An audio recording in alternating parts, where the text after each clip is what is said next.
When the evening settles and the day grows still, stories rise softly from memory's hill.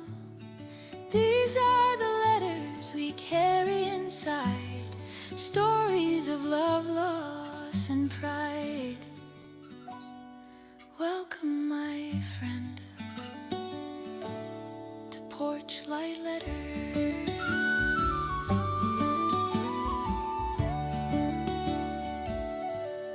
Hey, kia ora, Helen Brahms here, coming to you live from Waikanae Beach in New Zealand. Hope you're having a super fantastic sparkling day. Welcome to Porchlight Letters podcast number 2440. And the question we are tackling today, how do I share recordings with family members? It's a great question. There's a few things we need to take into account, but a story only becomes legacy when it is shared. So this is why we need to write our stories out. And it's interesting because this morning I woke up with a revelation about me and myself, and I've been actually writing a song about it today.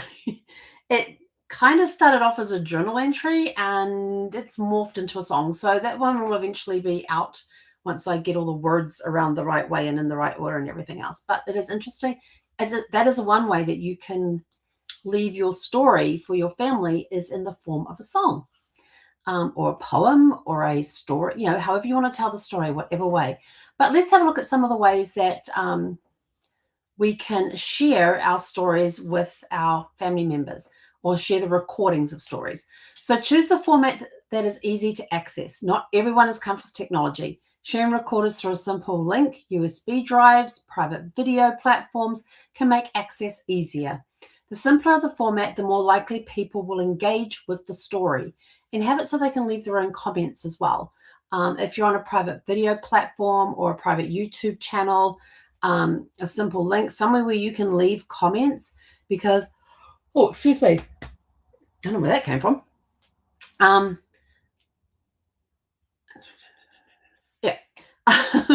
Where they can leave comments, because that story, when they listen to the recording or watch the video of it, might trigger other memories, and now they have a platform they can share their story with. Hey, I really liked hearing the story. It reminded me of the time that blah, blah, blah, blah, blah, and off you go.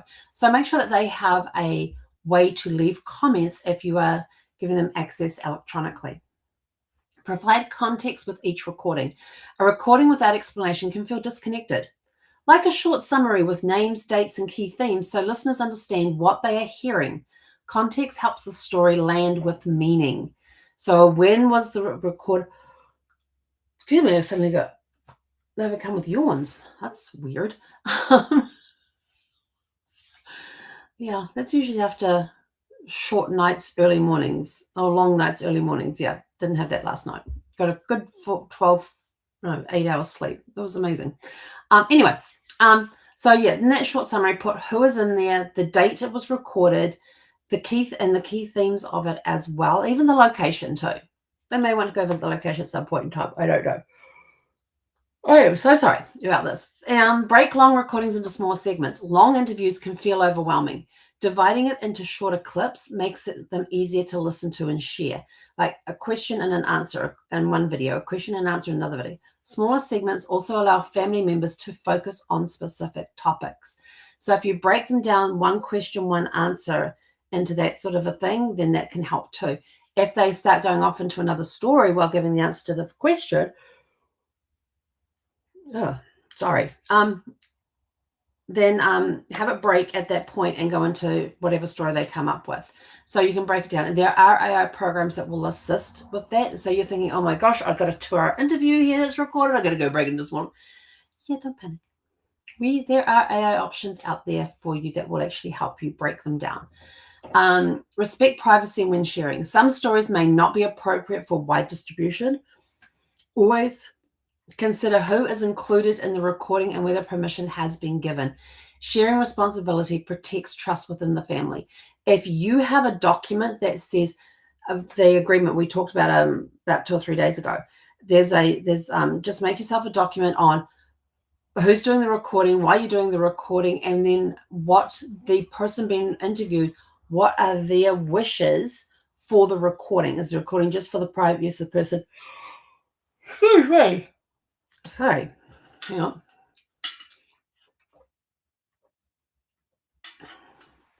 Sometimes water helps.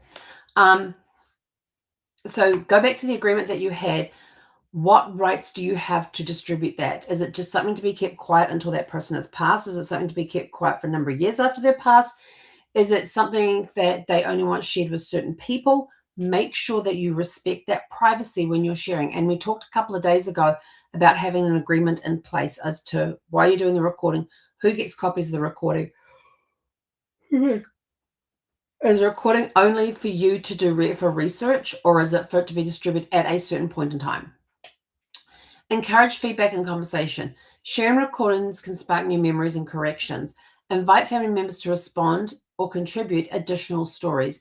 Sharing becomes a collaborative process. If you have somebody that listens to one story and they go, oh my gosh, that reminds me of the time of blah, blah, blah, blah, blah, blah, blah, blah, or, oh, I totally forgotten about that. This is my memory of it. Now you're getting another perspective. Think back to the movie Vantage Point, where you've got all of those people in the same area that witnessed one event happening, but they each had a different interpretation of it, of what they saw and how they saw it and what they felt about it, because we as individuals are unique. We will not have the same experience that somebody else has when you see the same thing. You go to a play, some people are not going to like it, some people are going to love it. Some people are going to think it was as boring as hell, and other people are going to think it was great entertainment. There'll be different perspectives because every person is unique and individual. So when it comes to them remembering the same event that was being talked about in the thing, but from their perspective, record that, put it together with the other one so that you're starting to develop this full, because the more people you get sharing the same story, the more truth you're going to get coming out. It happens, trust me. So why does all this matter? Because stories only live when they are shared and revisited. They will get lost if people don't share them. And your practical takeaway for today, this is annoying me. Your practical takeaway for today is to share recordings in simple formats with clear context. If you want assistance with getting that done, then come up here and scan the trying to work backwards here. Scan this QR code and it will take you to a place where you can book a 30-minute discovery call with us to help you get on track with sharing your memories and everything else. And in closing, and if you're watching the recording of this, down in the description below, there is a link that you can click on that will take you to the same place as the QR code. So either scan the QR code up there or click the link that's in the description below to be taken to the same place to book a 30-minute discovery call. And in closing, a shared story becomes a living story, and it becomes even more living with the more memories that we get from that one story, the different perspectives that we get. With that, we are out of here. Go out, have a super fantastic, sparkling evening, and we'll catch you guys back here tomorrow evening at 6 p.m. Pacific. Hei konara.